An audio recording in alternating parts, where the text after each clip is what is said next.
Good morning. How you doing? How's everybody doing today? I appreciate you coming out. You know, we now shift and start working on opponent number one. Certainly, camp has been really good, and it kind of collided with the beginning of classes, which is a good kind of challenge because that's the expectation.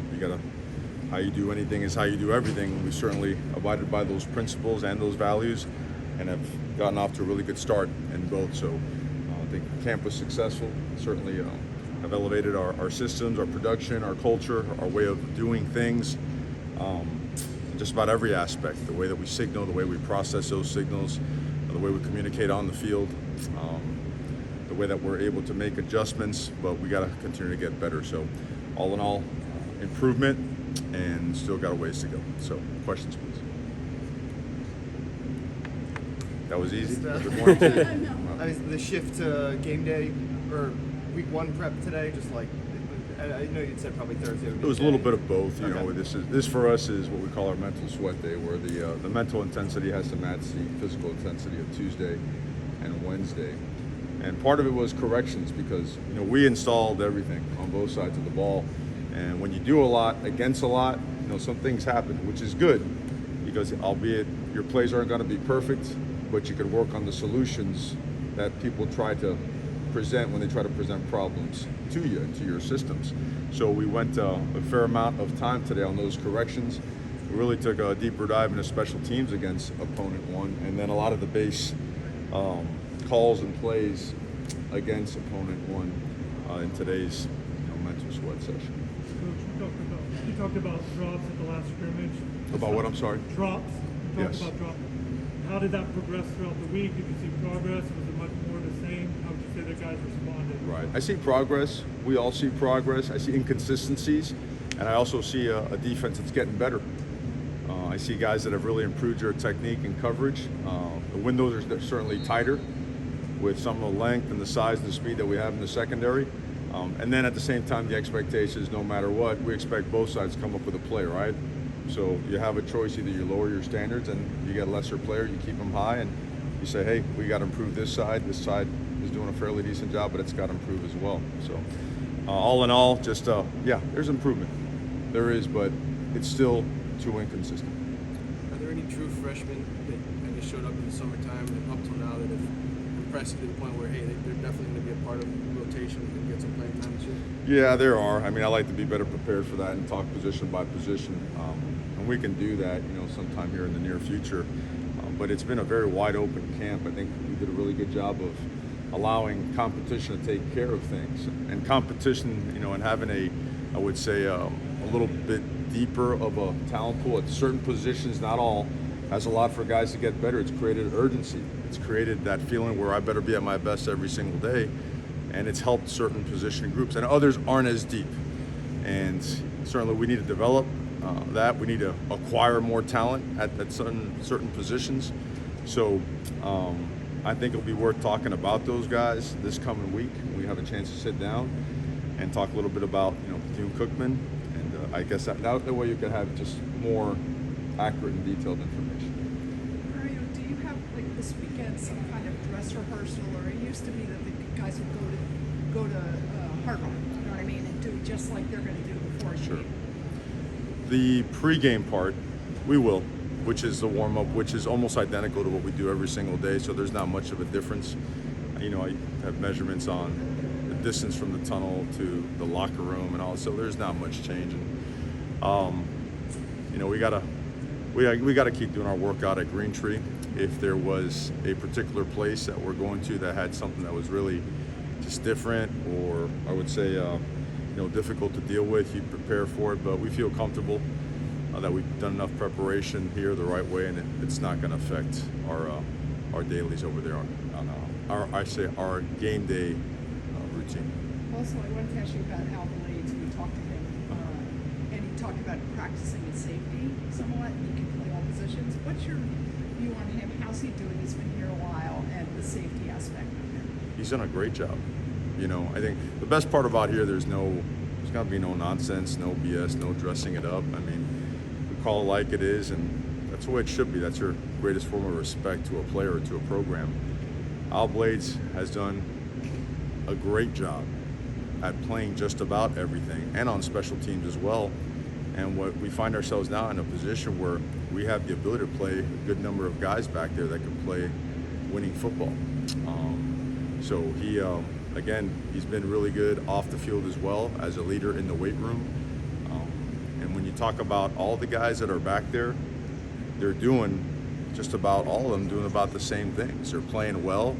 They've learned the systems. They communicate well. Al's a really good communicator. He understands football.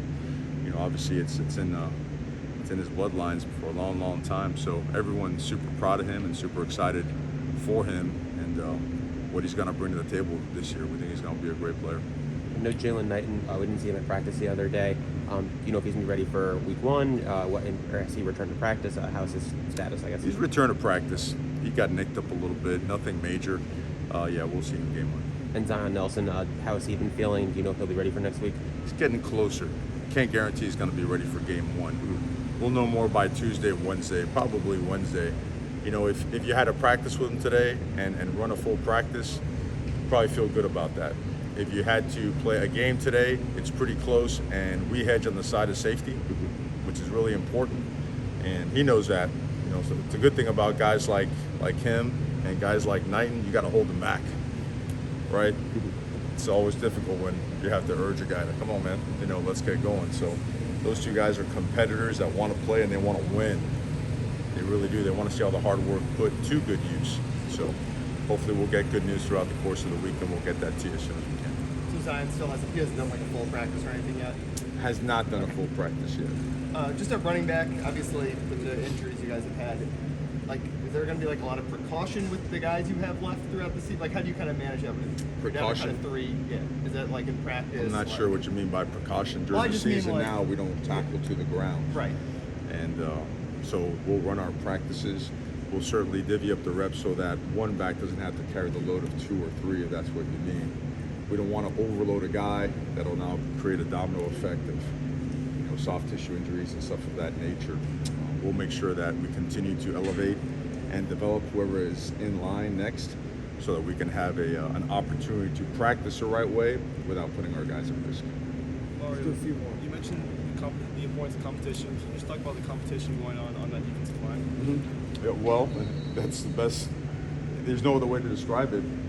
If you're not at your best, you're at risk of losing some reps. While at the same time, if you bring your best, you have the ability to come in waves at an opponent, and that's the real goal. We don't competition is never presented as something with fear. That should never be the case. Competition should always be a welcome thing in your program. I mean, everyone has a goal to play in the NFL one day. Well, guess what? Competition in there is kind of real.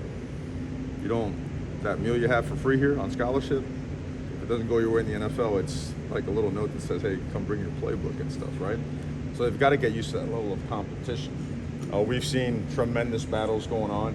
We want to see more consistency inside.